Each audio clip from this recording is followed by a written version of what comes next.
Bueno, hola a todos, buenas tardes, buenos días, el horario que hayan decidido escuchar mi charla.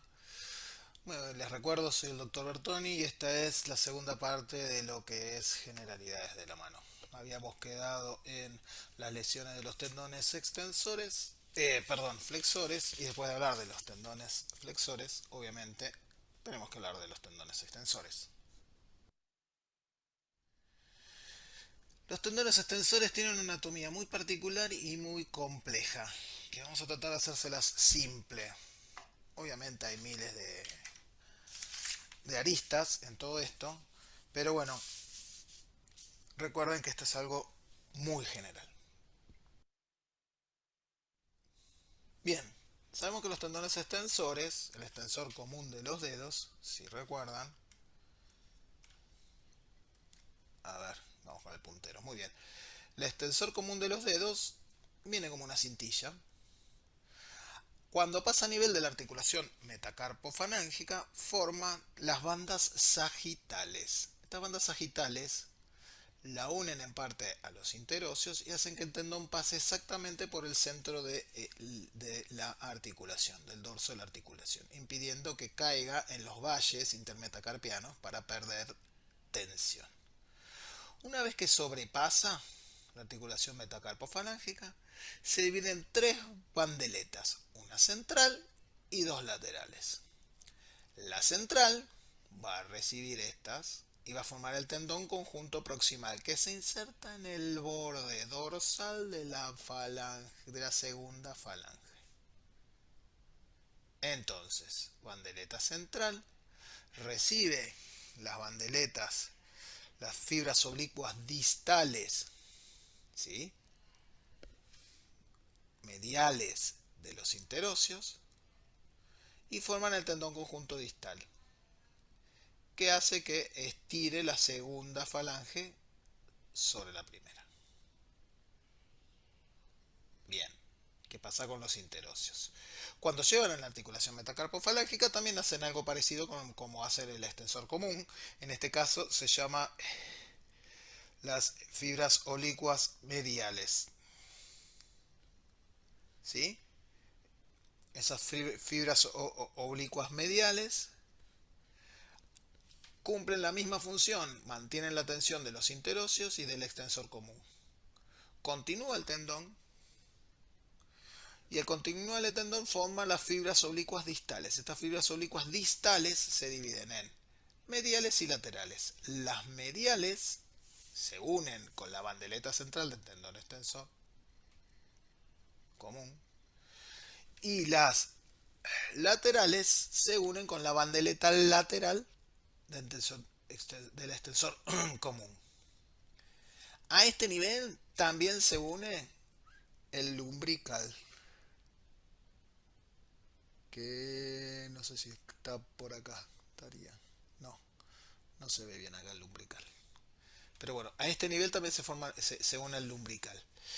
Que la unión del lumbrical con las bandeletas laterales del extensor y las fibras oblicuas laterales del interóseo forman el tendón conjunto medio.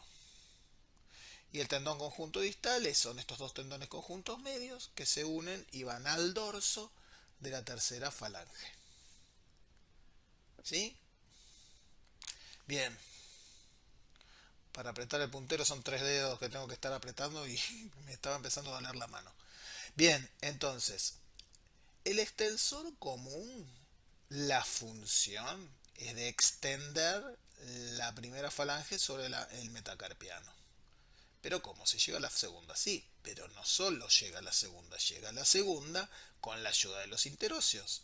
También llega a la tercera, sí, llega a la tercera con una expansión de los interóseos y de los lumbricales. Entonces, el extensor común de los dedos es el que estira la primer falange sobre los metacarpianos. Los interóseos y los lumbricales, que son los músculos intrínsecos de la mano, son los que hacen la extensión de la segunda y de la tercera falange.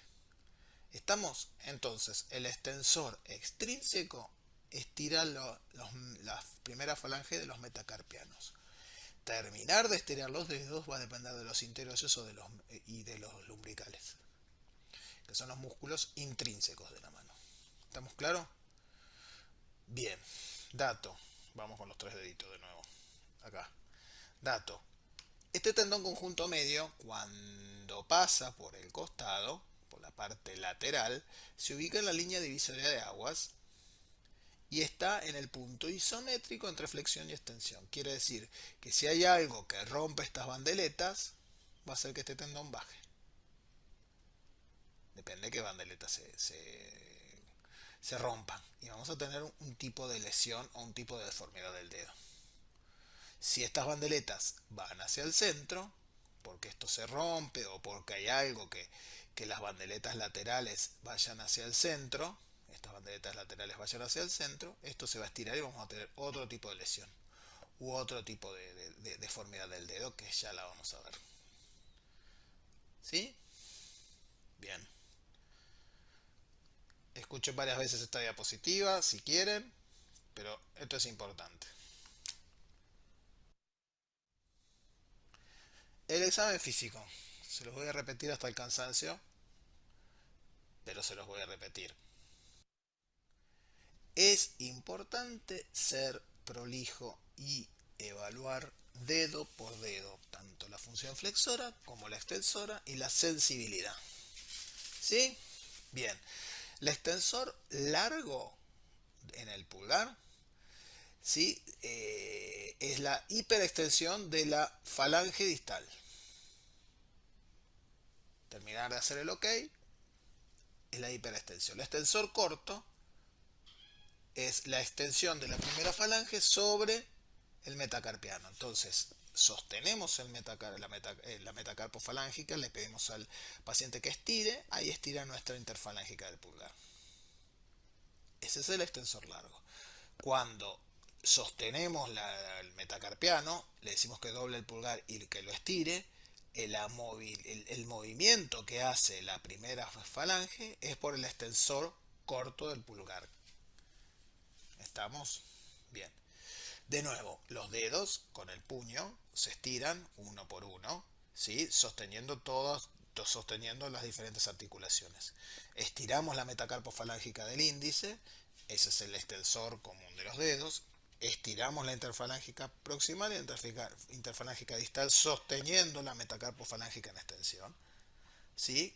Y eso habla de que el sistema intrínseco del dedo, los interóseos y los lumbricales, está correcto, está sano. ¿Sí? Bien. Acá lo que les acabo de decir, explorar la interfalángica proximal, la metacarpofalángica, luego flicar la interfalángica proximal y explorar la interfalángica distal, es lo que les acabo de decir. El índice y el meñique acuérdense, tienen tendones propios, eso lo hacemos haciendo los cuernitos, si pueden hacer los cuernitos está bien, ¿sí? O muchas veces elevarlo del plano de la mano, elevar el dedo hacia arriba, tanto el meñique como el índice lo van a poder hacer mucho mejor que con el mayor y con el anular. ¿Está? Bien. Como tenemos zonas flexoras, también tenemos zonas extensoras. Las zonas extensoras son muy simples. Las impares están de distal a proximal en las regiones anatómicas. La primera es la interfalángica distal, la tercera es la interfalángica proximal, la quinta es la metacarpofalángica y la séptima es en la muñeca. ¿Sí? Bien. ¿Dónde va a estar la segunda? Entre la primera y la tercera y así sucesivamente. Bien. Acá la división entre octava y novena es la región donde los músculos son todos músculos y no hay tendones. Pero como les dije, vamos a hablar de esta zona nada más.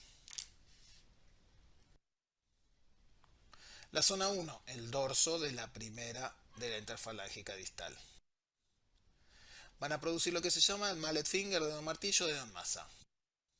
Seguramente lo han visto, se da por una caída en flexión, muchas veces con un pelotazo, quieren abrir la mano y el pelotazo les hace una flexión aguda, rápida, fuerte y les rompe el tendón, inclusive a veces se rompe el tendón o a veces hay una avulsión.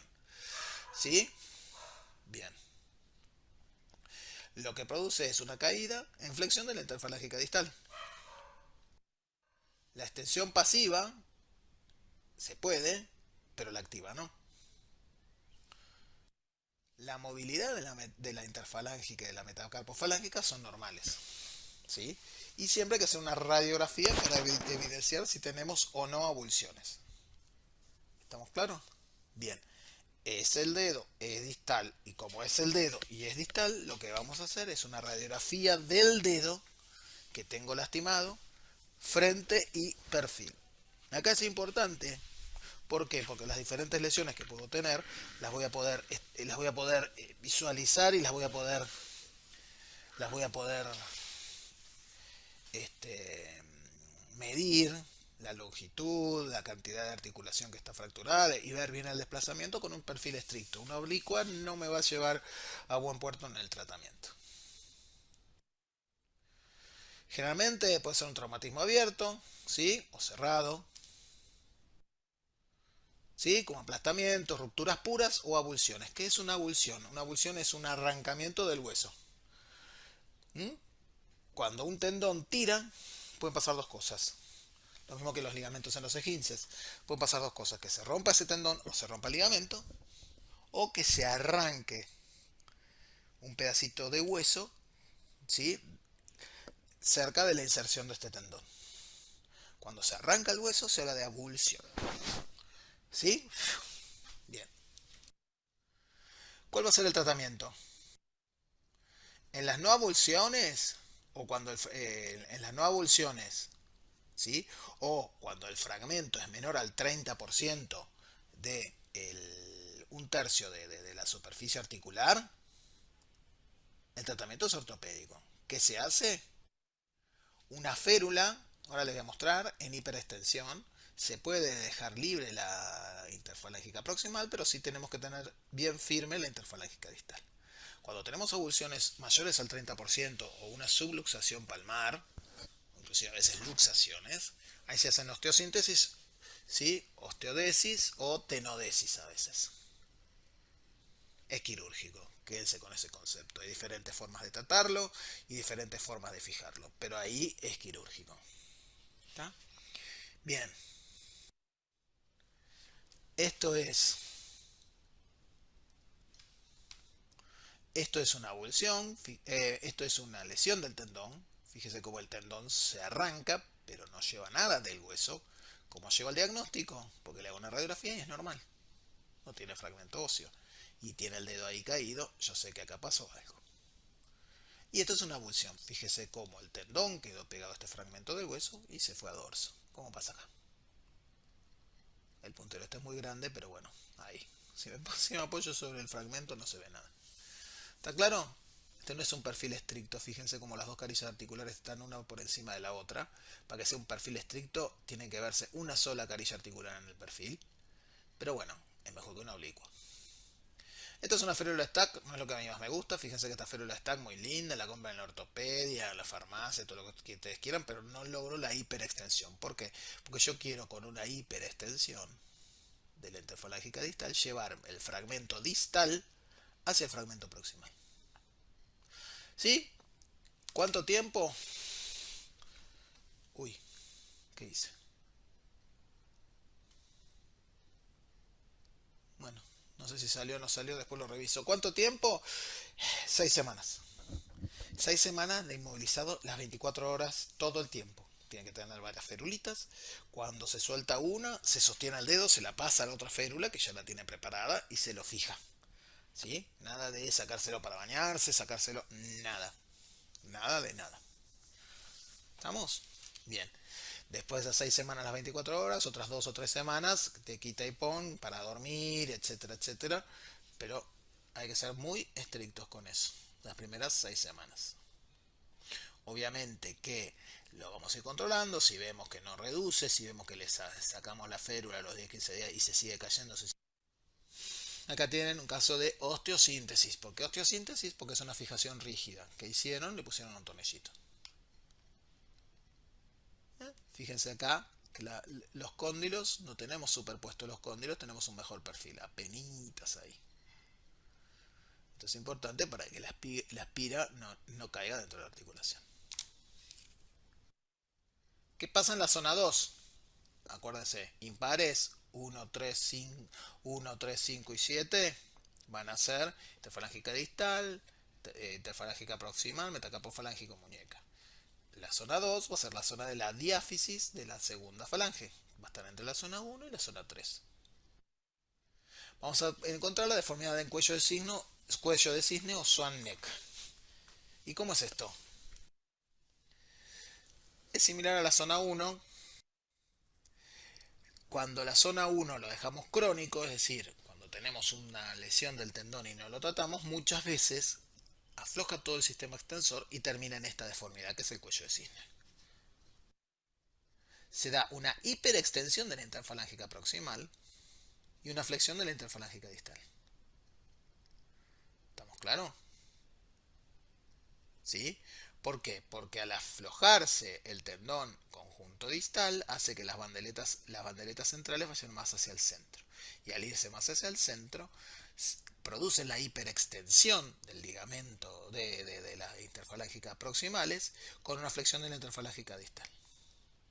¿Por qué? Porque ya no tengo la tensión para estirar la tercera falange y gana el flexor con el ligamento retinacular oblicuo, etcétera, etcétera. No pregunten demasiado y acepten las cosas, si no vayan a leer y va a ser más complicado por ahí. ¿Sí?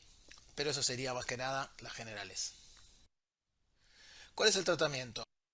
En todas estas cosas, siempre que logremos hacer un tratamiento ortopédico va a ser mejor que el quirúrgico. ¿Sí? Hay técnicas, hay formas de hacerlo, pero en general evolucionan mejor y el resultado es mejor con una técnica ortopédica que con un tratamiento quirúrgico. ¿Cuál va a ser el tratamiento ortopédico?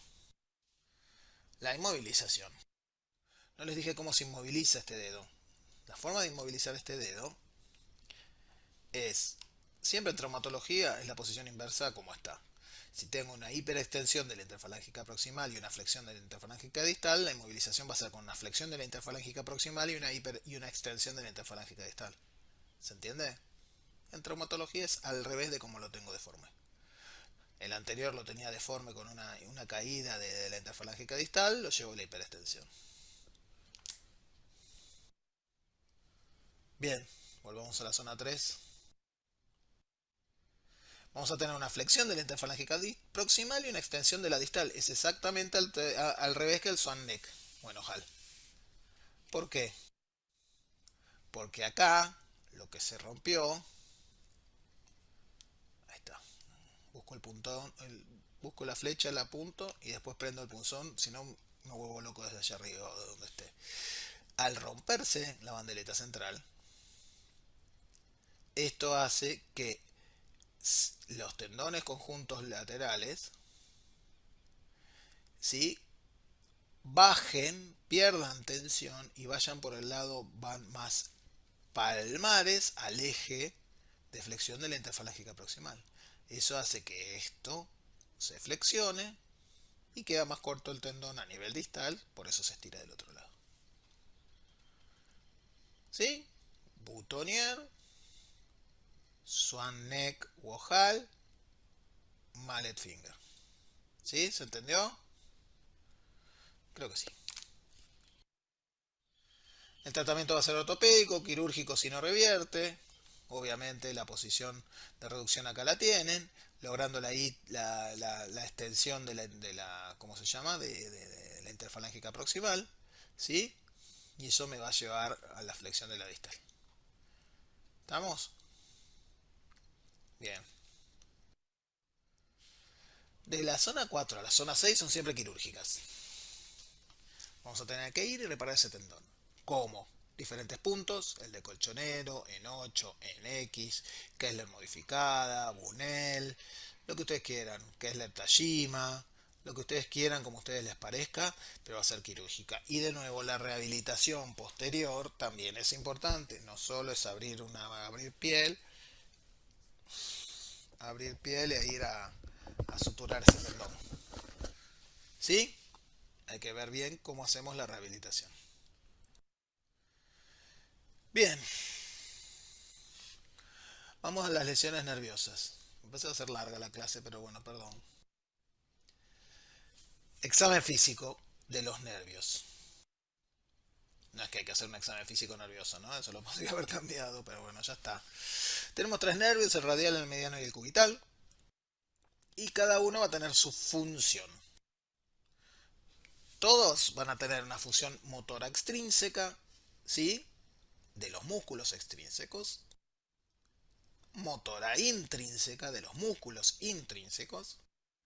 Y sensitiva. ¿Bien? Bien. Silencio celular. Me olvidé de hacerlo, perdón. Bien. Motora extrínseca.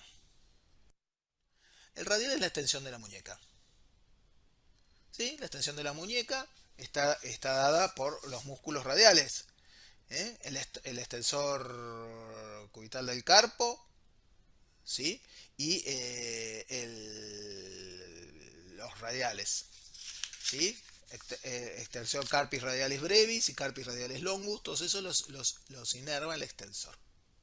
Ojo, que para que la muñeca se estire derecha, tenemos que tener tanto el carpis radialis longus como brevis juntos y el cubital posterior o extensor cubital del carpo lo tenemos que tener funcionantes. Cuando uno falta o falla, si no tenemos el posterior del carpo cubital, vamos a tener una extensión de muñeca, pero más hacia radial. Y si no tenemos los radiales, longus y brevis, vamos a tener una extensión de muñeca, pero más apuntando hacia el lado cubital. ¿Se entiende? Son detalles que uno puede mirar y pensar cuando hace una extensión de muñeca. Ya les voy a decir por qué. Bien, el mediano. La flexión de la interfalángica distal del índice. ¿Sí? La flexión de la interfalángica distal del índice no es como las extensiones. La extensión de la interfalángica distal del índice está dado por músculos intrínsecos. En cambio, la flexión de la interfalángica distal del índice está dada por el extensor largo del índice. O el extensor común de los dedos. Largo, ¿no? ¿Estamos claros? Bien. Y la flexión de la interfalángica distal del meñique. Tengo una mosca que me está dando vuelta. La flexión de la interfalángica distal del meñique está dada por el nervio cubital. Entonces, el músculo flexor profundo de los dedos tiene una inervación mixta. Primer y segundo dedo, segundo y tercer dedo están dados por el nervio mediano, cuarto y quinto están dados por el nervio cubital. Siempre el segundo, el índice, va a ser solo mediano, y es un territorio autónomo del mediano, y el meñique, o el quinto dedo, va a ser el cubital. ¿Sí? Bien. El nervio radial no tiene músculos intrínsecos. Por eso no ponemos nada. Pero sí tiene el nervio mediano, el abductor corto y el cubital el primer interocio dorsal. El abductor corto es difícil de evaluar, con la mano, pongan la mano en la palma en la mesa y separen el dedo, hagan la abducción. Ahí van a hacer un poco de su abducción del abductor corto, pero también va a estar influyendo el abductor largo, es difícil de evaluar. Y el primer interocio dorsal, los interocios dorsales están en los espacios interocios, son cuatro y son los que producen la extensión de la primera falange sobre la metacarpofalángica. Pero es medio difícil de evaluar. Es mucho más simple esto. La flexión de la interfalángica distal y la flexión del índice y del meñique. Acuérdense de esto y van a andar muy bien. Si a eso le suman, otra vez, que la parte sensitiva radial es la parte del primer espacio intermetacarpiano dorsal, ¿sí? Si tenemos anestesia a ese nivel, esa es la zona autónoma del nervio radial. ¿Por qué lo pongo así con celestito y no en negro como van a aparecer los otros? Porque no es un área tan autónoma del radial y no es tan fácil de identificar como el pulpejo del índice para el mediano y el pulpejo del meñique para el cubital. Entonces, una muñeca la puedo evaluar fácilmente. A los chicos decimos jugamos a piedra, papel o tijera. Piedra, que es flexión de todo, sería el mediano. papel, nervio radial, extensión de muñeca y extensión de los dedos. Y tijera, me da formar la tijera y hacer el acto de cortar con la tijera el nervio cubital. Si a eso le sumamos que tenemos la sensibilidad conservada en el pulpejo del índice, en el pulpejo del meñique, ahí estamos muy bien. Es un buen examen físico el que hicimos. ¿Estamos claros? Bien. Los colaterales digitales. Siempre tenemos que evaluar tanto el borde cubital como el borde radial de cada pulpejo. One by one. Toca, pincha, pincha y toca. ¿Qué tipos de lesiones nerviosas podemos tener? La lesión más leve, que es la neuropraxia, es cuando el nervio tuvo un golpe, la famosa parálisis del viernes a la noche, o no sé si se la explicaron del viernes a la noche, de la noche de bodas. En mi época era la noche de bodas, cuando el novio se dormía, la novia se dormía sobre el brazo del novio y se despertaba con la mano péndula, la neuropraxia del radial, que es una lesión por la cual el nervio está indemne. Hay estímulos nerviosos que pasan, pero no llegan a dar la contracción de los músculos para estirar la muñeca en este caso. ¿Sí? Y revierte en 3 semanas, 4. Tratamiento, nada, esperar esas 3 o 4 semanas. La axonotmesis es cuando hay una interrupción parcial de esos axones a nivel del nervio. Y la neurotmesis es cuando la interrupción es total, es decir, cortar el nervio radial o el cubital o el que ustedes quieran. Obviamente la neuropraxia se espera, obviamente la neurotmesis se opera y la axonotmesis es café con leche. Se espera a ver que se revierte, que no se revierte, muchas veces hay que ir a operar, algún fascículo suturar, etcétera. A veces se espera y se hacen algunas transferencias musculares si hace falta, etcétera, etcétera. Neuropraxia ortopédico, neurotmesis quirúrgico y axonotmesis, ahí estamos. El tratamiento, ya se los dije. Pero bueno, ¿qué pasa cuando vamos a operarlos? Hay que hacer neurorafias. Hay miles de técnicas descritas de neurorafias, por fascículos, por lo que sea, no importa. Lo que hay que hacer es tratar de que el nervio quede afrontado, como los tendones, sin diastasis, sin que estén separados, quede afrontado. Y hay que tratar de suturarlos sin rotaciones. Hay diferentes formas para evitarlo, no vamos a hablar de eso, ¿sí? Pero bueno, la idea es hacer una neurorrafia epineural directa, con un hilo finito, y epineuro, ¿sí? Si no llegan los cabos a estar cerca, es decir, mi disección hace que los nervios estén muy separados, ¿sí? Trato de juntarlos, como con una flexión de muñeca, si estamos en el mediano a nivel de la muñeca, por ejemplo. Pero tampoco puedo llegar a una flexión de 90 grados de muñeca y que quede suturado en tensión. Eso tampoco sirve. ¿Sí? Hay que flexionar 20-30 grados una articulación. Si llega, genial. Si no, otra cosa. ¿Qué otra cosa? Está descrito, aunque mucho no se hace. Por ejemplo, en el caso del cubital, si se acuerdan que pasa por el canal epitrócleo craniano, bueno, se puede hacer una disección ahí del cubital a nivel del canal epitrócleo craniano, hacerlo pasar por la parte anterior para ganar unos centímetros a distal. Está descrito, no se gana mucho, es otra más morbilidad, más cicatriz, no se hace, pero sí lo de las flexiones. En todo caso, si es un nervio cubital, podríamos flexionar un poco el codo, flexionar un poco la muñeca y ver si eso nos ayuda. ¿Sí? Si con todo eso no logramos, pueden pasar dos cosas. Que el gap que nos queda sea chiquito, 2-3 centímetros, o que el gap sea más grande.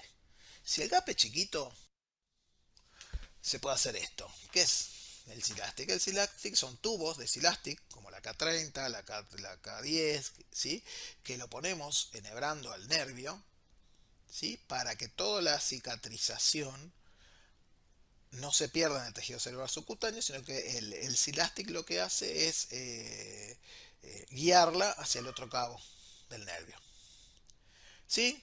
También lo que se pueden hacer es recortar un guante, un rectángulo de un guante, suturarlo y envolverlo todo el nervio, tanto el cabo proximal como el distal, sobre este guante.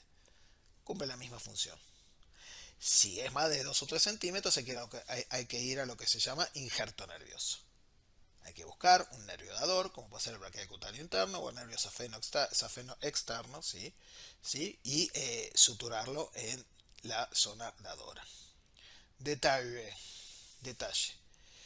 Cuando yo saco mi nervio dador, la parte distal del nervio dador la tengo que poner proximal a la zona donde yo lo voy a injertar. ¿Por qué? Porque todas las fibras distales de mi nervio dador seguro pasan por la proximal. Pero en cambio yo no sé cuántas fibras proximales terminan en la distal. Son nervios sensitivos, son de áreas sensitivas que no tienen mucha función, se puede prescindir y la sensibilidad vecina después la suple, pero hay pequeñas fibras que se pueden ir perdiendo, entonces lo que se hace es darlo vuelta. Así tiene menos, algún inteligente se le pudo haber ocurrido que tiene menos fibras para el injerto, y sí, tiene menos fibras, pero todas las menos fibras que tengamos no importa porque yo sé que sí atraviesan todo el injerto que yo estoy poniendo. ¿Se entiende? Bien, obviamente si le hice la flexión, probablemente le debe hacer un yeso por unos 15 a 20 días, ¿sí? Unos 20 días para que haya una cicatrización y luego hay que hacer kinesiología para recuperar la movilidad. Pero cuando la flexión es poca, eso se puede hacer. No lleven a la flexión completa del codo y completa de muñeca porque no lo van a estirar nunca más ese codo. Y esa muñeca. Bien, ¿qué pasa cuando tenemos una parálisis nerviosa o una axonotmesis? Podemos tener parálisis de nervio mediano, cubital o radial. Parálisis del nervio mediano. Tenemos la baja, solo los músculos intrínsecos paralizados, y la alta, los músculos intrínsecos y los músculos extrínsecos. ¿Sí? Bien. La parálisis cubital, estamos en lo mismo. No hablé. La parálisis mediana es la mano del simio. ¿Sí? La mano en la cual no podemos agarrar las cosas. En cambio, la parálisis cubital es la típica parálisis del predicador, cuando el segundo, el cuarto y el quinto dedo están en flexión y los otros tres se pueden estirar. ¿Sí? Acuérdense, no vamos a tener sensibilidad en el pulpejo del meñique, en este caso, y no vamos a tener movilidad en la interfalángica distal del quinto dedo. En el anterior no vamos a tener sensibilidad en el pulpejo del índice y no vamos a tener movilidad en la interfalángica distal del quinto, del segundo dedo. ¿Estamos? Bien. La baja, de nuevo, solo los músculos intrínsecos. Y la alta vamos a tener también los músculos extrínsecos tampoco van a funcionar. ¿Estamos? En general la parálisis cubital es más de los músculos intrínsecos, van a ver el dorso de los dedos, los interóseos van a estar todos atróficos, se van a dar cuenta porque van a ver sus músculos interóseos están entre los metacarpianos y van a ver atrofia de los interóseos y ahí se van a dar cuenta que tenés una parálisis cubital baja si no tenés nada a nivel proximal, es decir, la interfalángica distal del meñique funciona. En el mediano lo que van a tener es la interfalángica distal sí les va a funcionar, pero van a tener déficit de flexión del dedo gordo, de los músculos intrínsecos, generalmente los que abarcan todo lo que es la rama tenar. ¿Sí? Cuando una atrofia ¿cómo es? De la eminencia tenar, ¿sí? Una dificultad en la oposición, eso vamos a estar hablando un poco de lo que es el mediano. Y la parálisis radial tenemos también la baja, mediana y alta. La alta casi que no existe porque es cuando ya hasta el tríceps está paralizado. La mediana es cuando tenemos el tríceps bien, pero tenemos parálisis de los músculos de la muñeca. Lo que hablábamos hoy, ¿sí? El raquidoradial, los extensor carpis ulnaris, etcétera. ¿Tá? Esa es la mediana. ¿Y la baja cuál es? Es cuando tenemos braquirradial, pero no tenemos braquirradial, ¿sí? Pero tenemos los extensor carpis radialis, el longus y el brevis, pero seguramente no vamos a tener ni extensor carpis ulnaris, ni vamos a tener el extensor pollicis longus, extensor largo del pulgar.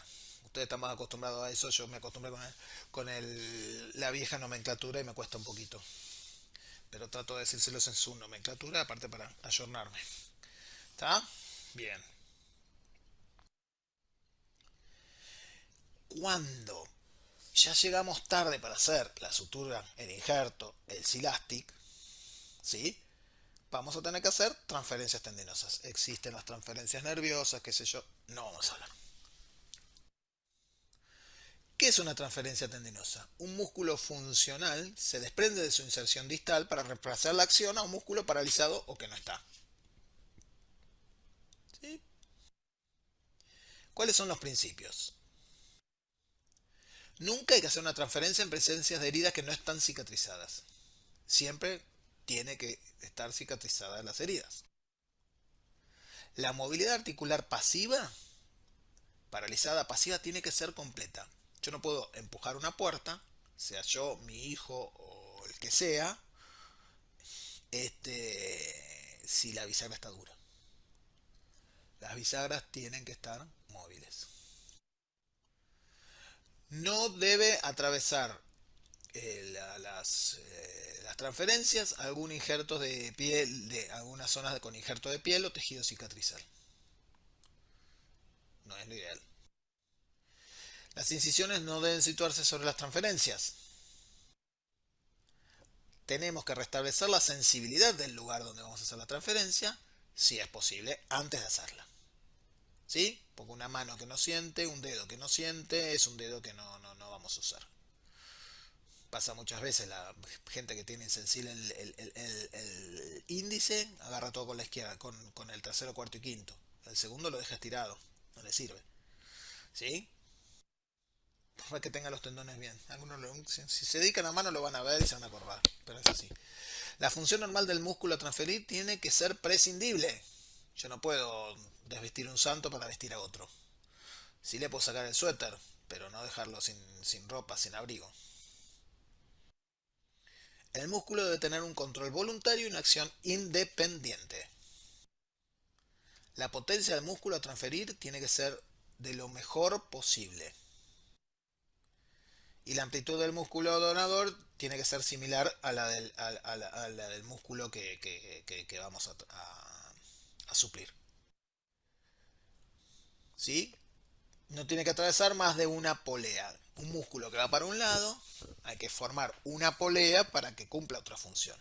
Bueno, hay que formar una sola polea, no 25, porque en cada polea pierde fuerza. ¿Se entiende? Que es una polea? Es una angulación que le damos a un tendón para que cumpla una función. ¿Sí? ¿Estamos claros? Por ejemplo, muchas veces se usa el extensor propio del índice para flexor largo del pulgar. Se puede usar. Cuando hacemos eso, pasamos una sola polea, va por la zona interósea y lo fijamos. ¿Se entiende? Y obviamente que tienes un paciente colaborador, un paciente que no colabora, estamos de horno. ¿Qué se puede hacer? Y depende de lo que sea, se puede hacer artrodesis, fijar una articulación. Me parece que me va a quedar larga la clase, pero bueno, me gusta. Está quedando linda. Bueno, la escala de Daniels. Esta escala sirve para que aprendamos a valorar la fuerza muscular. M0 es un músculo sin contracción.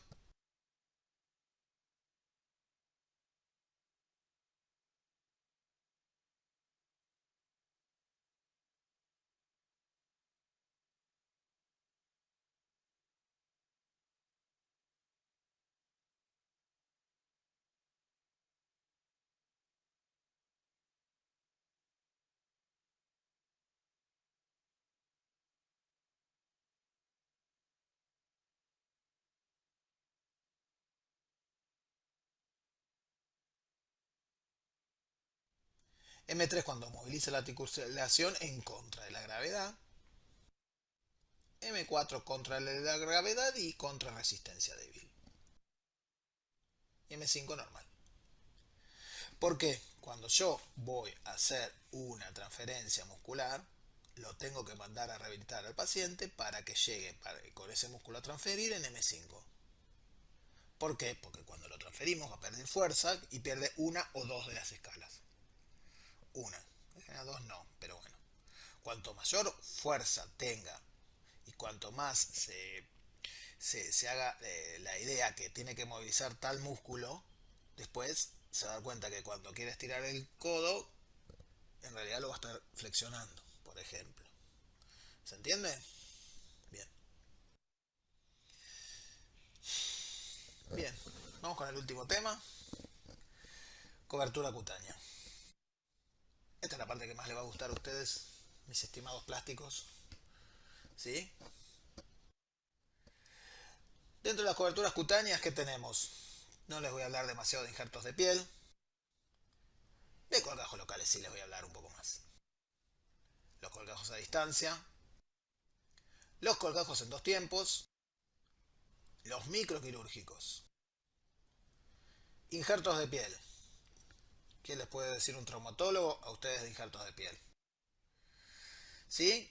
El injerto va a depender del área que vamos a digentar, de la localización, el tipo de injerto, ¿no? Y de las características del lecho que tenemos.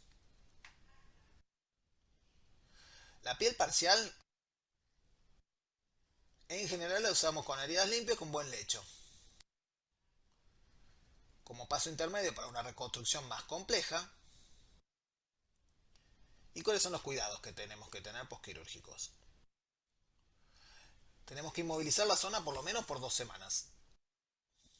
Cambiar el vendaje si hay algún signo de drenaje, etcétera. Ustedes saben mejor que yo. Y evitar la fuerza cizallante por 3 semanas. ¿Qué pasa con la piel total? Logra una cobertura mejor, pero también la podemos usar como tratamiento para la corrección de heridas en la región palmar.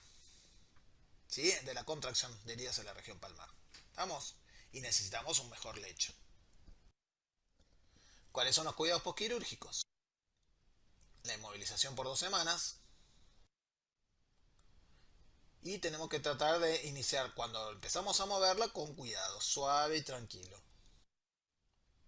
La presuroterapia, ustedes las usan para todos lados, inclusive para el injerto de piel parcial también, que se puede llegar a usar. Bien, vamos a los colgajos locales. Tenemos los que son colgajos de avance, de rotación, de transposición, los de avance BI y colgajos a distancia. ¿Cuáles son esos colgajos a distancia?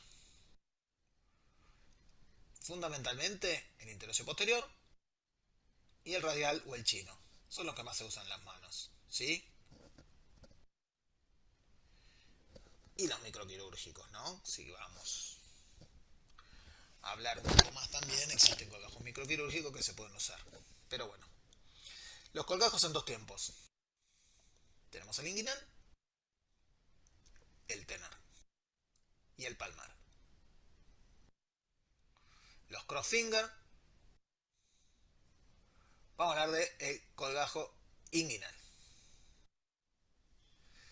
Colgajo inguinal. Son para defectos grandes en la mano y el antebrazo.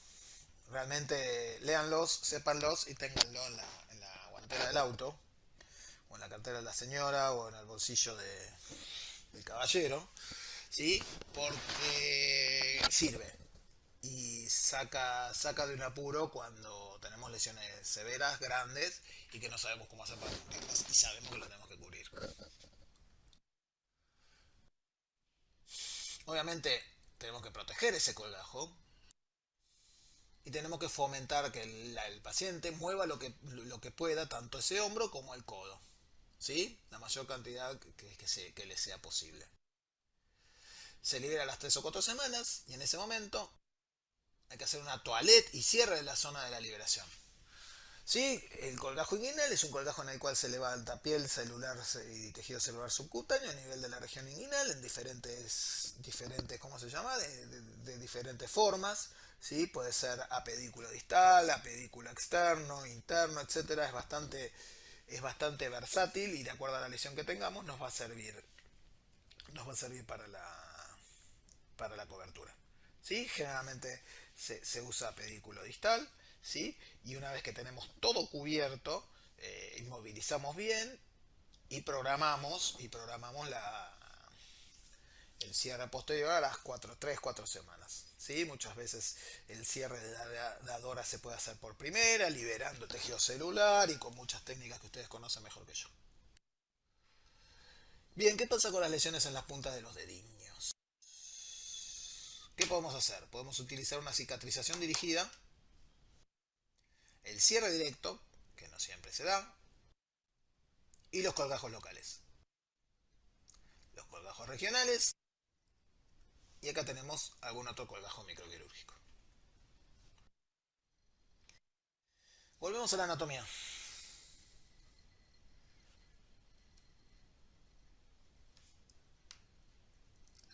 Con el alta es mejor. Bien, la arteria metacarpiana palmar, junto con la arteria rama de cual. Arco profundo, palmar profundo. Muy bien. La arteria digital común, rama del arco palmar superficial. Y la arteria metacarpiana dorsal, rama del arco palmar dorsal. ¿Sí? O carpiano dorsal, mejor dicho. Se unen entre sí, estas dos forman la arteria digital propia, o colateral radial y colateral cubital, siguen teniendo uniones, y entre sí forman las tres arcadas, distal a nivel del F1, distal a nivel del F2 y distal a nivel del F3. ¿Estamos? Bien.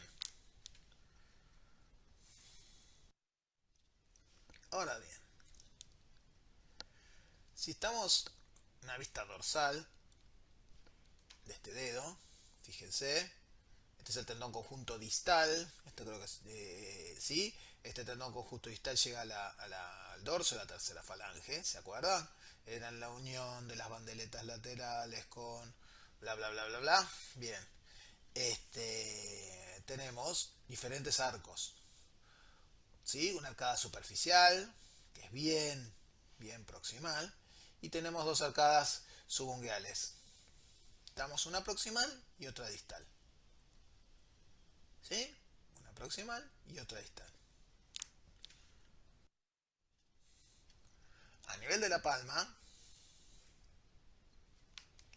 tenemos el tendón conjunto, el flexor largo, no conjunto, perdón, y tenemos una arcada distal, transversa.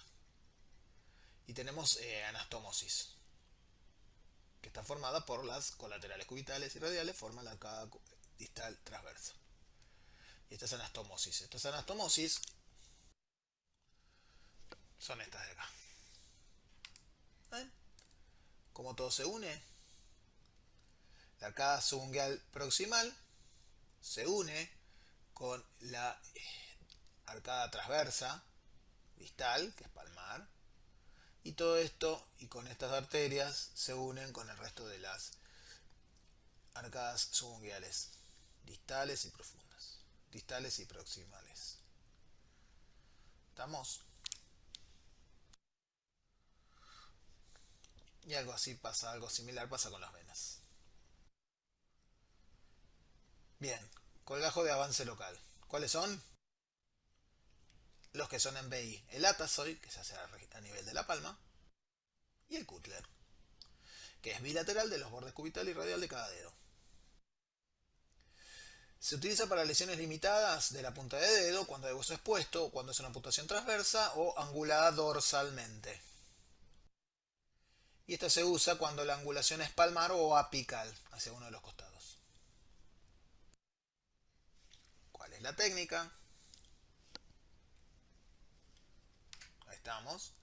Se llega con la B hasta la interfalángica distal, se corta profundo, más que nada el ángulo, se diseca el tejido celular subcutáneo y parte del corte, suave, poco, porque si no le quitamos irrigación, se avanza, se sutura acá y se queda con nuestra I. Colgajo en BI. ¿Sí? Y un caso clínico. ¿Estamos?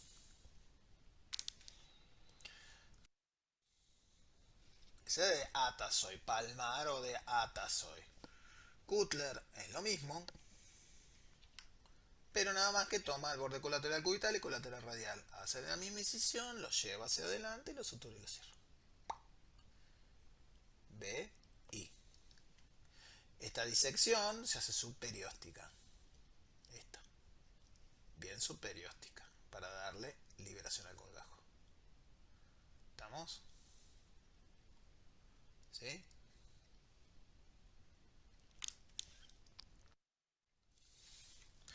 El colgajo tenar. Estos no les van a gustar a ustedes. Porque son colgajos en dos tiempos. Tienen razón. Es antiguo. Ya hay que ir a hacer la sutura posterior. Volverlo a llevar a quirófano, etcétera. Pero el colgajo inguinal los puede llevar a sacar de un apriete más de una vez. Así que no sean necios tampoco. ¿Está? Muy bien. Esto es lo mismo, se talla el colgajo, en este caso, ¿ven? Se talla el colgajo a pedículo proximal, se mide, se vierte, se sutura y a las 3 semanas se libera. Se cierra por primera o a veces hay que hacer un injerto. Cuando se libera, se corta acá y esto se vuelve a suturar a este nivel, obviamente. Es al nivel proximal, porque la punta del colgajo lo insertamos a nivel distal. Y la parte proximal del colgajo va a ir a proximal de mi dedo, en este caso. ¿Se entiende? ¿Sí? Esta es la parte distal proximal del colgajo, que lo abierto y va a ir a proximal de mi dedo. Esto queda sin suturar. Cuando lo libero, tengo que suturarlo a distal. ¿Estamos?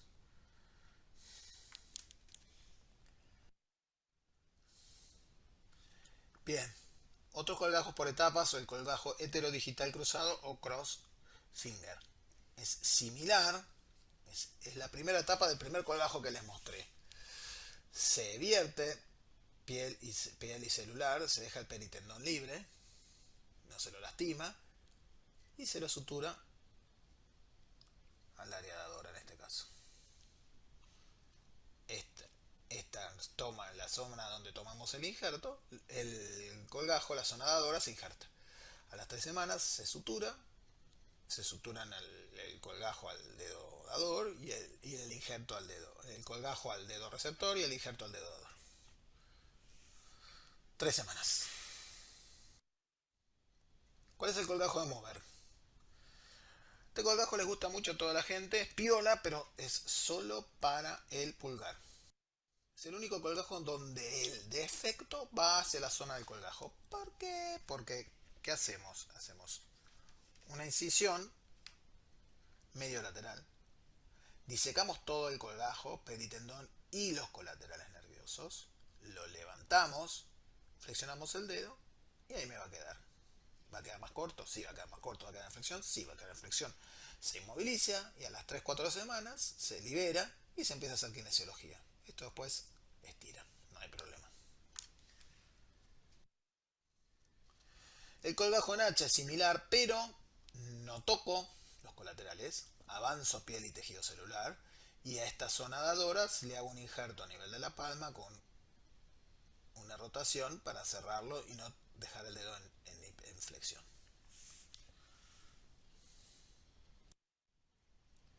Los colgajos en islas pueden ser homodigitales del mismo dedo o heterodigitales de otro dedo. Los homodigitales pueden ser anterógrados o retrógrados. Y los heterodigitales pueden ser inervados o sin inervación. Colgajo anterógrado homodigital en isla. Qué título largo, ¿no? El triangular oblicuo de Venktaswamy Subrami. Bueno, les digo el nombre, obviamente no se lo van a acordar, yo tampoco, pero se usa y lo he usado, es piola. Es para efectos chicos, ¿sí? De hasta 20 milímetros, no mucho más. Y es como si fuera un cutler, acuérdense, atasoy palmar, atasoy, como si fuera un cutler en el cual diseco todo el tejido, diseco los colaterales, el colgajo lo diseco con el tejido celular subcutáneo y el colateral, acá libero los colaterales,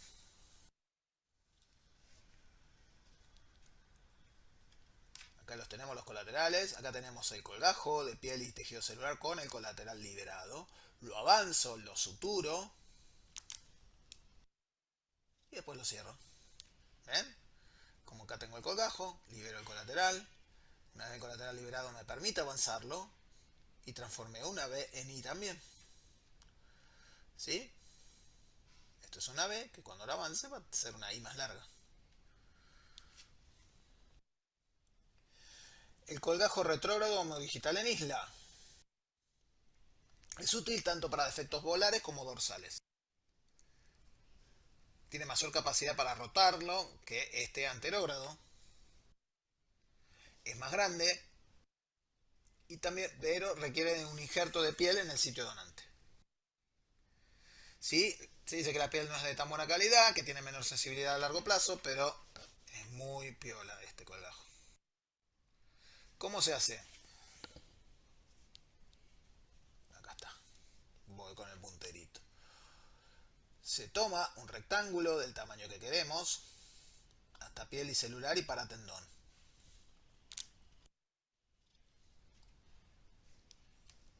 ¿Sí? Acá está. Se liga proximal, obviamente, ¿qué hay que hacerle a este? Se liga proximal, el colateral vascular. Puedo hacerlo con nervio o sin nervio. Pero antes de hacer esto, ¿qué tengo que hacer? Si voy a ligar a proximal, tengo que hacer un test de Allen para el dedo. No solo para la muñeca los test de Allen, sino para cada uno de los dedos. Si yo hago un test de Allen, voy a usar este colateral y no se me irriga, no hagan esto en sus casas, chicos. ¿Sí? Porque van a causar una hipo. Lo podemos hacer, acá está esquemáticamente, está mucho mejor. Con, ¿ven? Acá queda ligado en los colaterales. Lo podemos hacer con el nervio, sin el nervio y suturarlo del otro lado del nervio, si queremos. Y obviamente injertamos acá.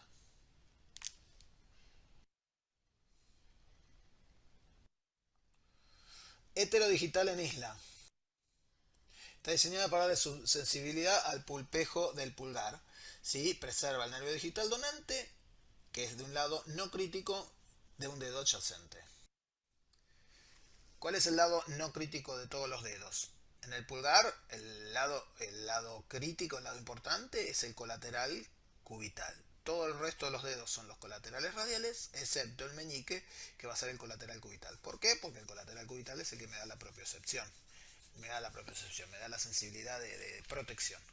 En cambio, los colaterales, el colateral cubital del pulgar es el más importante porque es el que me permite identificar lo que tengo dentro del bolsillo. La sensibilidad fina. ¿Sí? Bien, en este caso, el cuarto dedo, ¿sí? El colateral cubital del cuarto dedo es el menos importante. Por eso es el que se levanta con todo el pedículo, se tuneliza y se lleva al pulgar. ¿Sí? Ahí estamos. Se levanta con todo el pedículo, se tuneliza y se lleva al pulgar. Fotitos. El diseño, cómo se levanta, cómo se tuneliza. Siempre cuando vayan a hacer esto, el injerto que vayan a tomar, siempre que sea un poco más grande de lo que sacan acá. Porque como que se achica, a veces se quedan cortos, siempre que sea un poco más grande. Lo que me dieron, un poquito más grande. Nunca está de más. ¿Está? Y esa zona se injerta, obviamente.